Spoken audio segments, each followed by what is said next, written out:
ভাইজান দোয়া।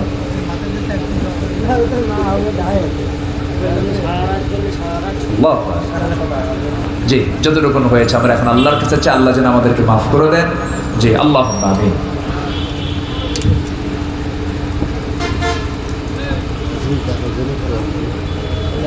اللهم آمين. ربنا ظلمنا أنفسنا وإن لم تغفر لنا وترحمنا لنكونن من الخاسرين. ربنا لا تزغ قلوبنا بعد إذ هديتنا وهب لنا من لدنك رحمة إنك أنت الوهاب. গভীর রাত, মাঝরাত পার হয়ে প্রায় 1টা বেজে গেছে। হাজার হাজার মুসলমান নরনারী দাঁড়িয়ে থেকে, বসে থেকে, আড়ালে থেকে কত মা বোনরাও আলোচনাগুলো শুনলেন। সে শান্তে কাঙ্গাল ভিখারির মতো দুটো হাত পেতে আছে। আল্লাহ, গুনার দিকে নজর দিও না, বান্দা মনে করে তামাম জীবনের গুনাহগুলোকে মাফ করে দাও। জনম দুঃখিনী মা, জনম দুঃখী বাপজান যারা চলে গেলেন, জিন্দেগির গুনাহগুলো মাফ করে দাও। কবরগুলোকে জান্নাতের টুকরা বানাইয়া দাও।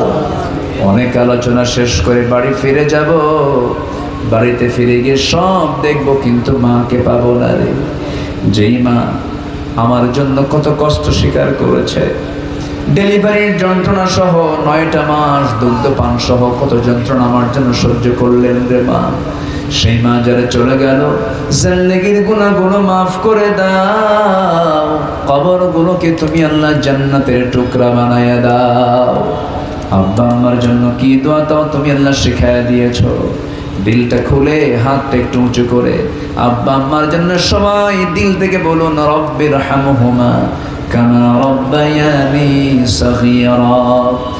রব্বির হামহুমা কামা রব্বায়ানি সগীরা। রব্বির হামহুমা কামা রব্বায়ানি সগীরা। ইয়াসিন ভাই তার দাদার জন্য দোয়া চেয়েছেন। দাদার কবরটাকে তুমি আল্লাহ জান্নাতের টুকরা বানাইয়া দাও। আয় আল্লাহ তাআলা অনেকে অনেক প্রকার দোয়া চেয়েছেন, যার জন্য এক মাকসুদ তুমি আল্লাহ কবুল করে নাও। আয় আল্লাহ তাআলা যে ব্যবসায়ী সমাজ আজকে মাহফিলটার ডাক দিয়েছেন, আল্লাহ তাদের ব্যবসায় বরকত দিয়ে দাও। আশপাশে যত পরিবার আছে আল্লাহ, দিন মেনে চলার তৌফিক তুমি আল্লাহ দিয়ে দাও। এই এলাকার প্রত্যেকটা ঘরকে তুমি আল্লাহ ইসলামের দুর্গ বানাইয়া দাও। ঘরে ঘরে খালিদ বিন ওয়ালিদ পয়দা করে দাও। আয়েশা খাদিজা সুমাইয়ার মতো মা পয়দা করে দাও।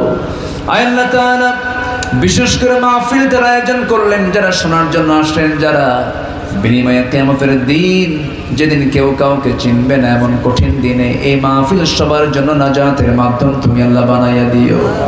গোটা দুনিয়ার মুসলমানদের জন্য দোয়া করি। মুসলমানদের পায়ের তলায় মাটি নাই, ফিলিস্তিনকে বাঁচাও আল্লাহ। ফিলিস্তিনকে তুমি আল্লাহ রক্ষা করো।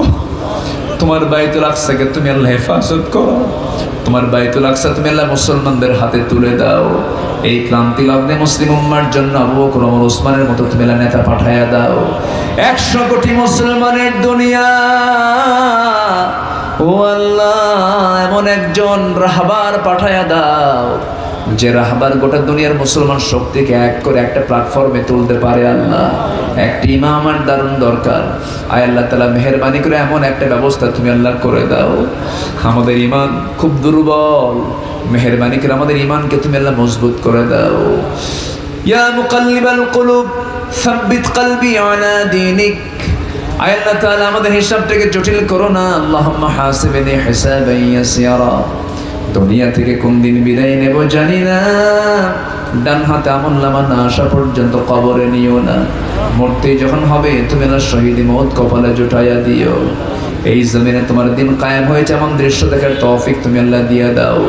পাখিটাকে হারিয়ে ফেলেছি আমরা, পাখির কবরটাকে জান্নাতের টুকরা বানিয়ে দাও আল্লাহ।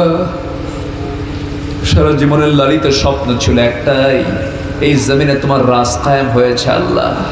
এমন দৃশ্য দেখার তৌফিক তুমি আল্লাহ আমাদের দিয়ে দাও।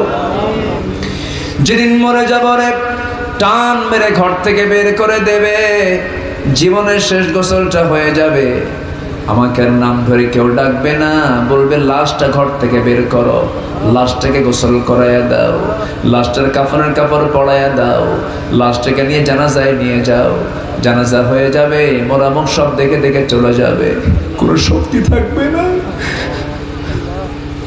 আমাদেরকে ধরে নিয়ে কবরের দিকে নিয়ে চলে যাবে। সন্তানটা পর্যন্ত আব্বা বলে ডাকবে না, বলবে লাশটাকে কবরে শোয়া দাও। কবরের শোয়া দেবে রে, বাঁশ চাপা দেবে, মাটি চাপা দেবে।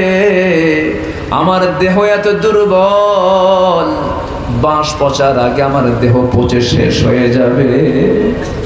3 দিন লাগবে না, চামড়াগুলো গলে গলে পোকার পেটে চলে যাবে।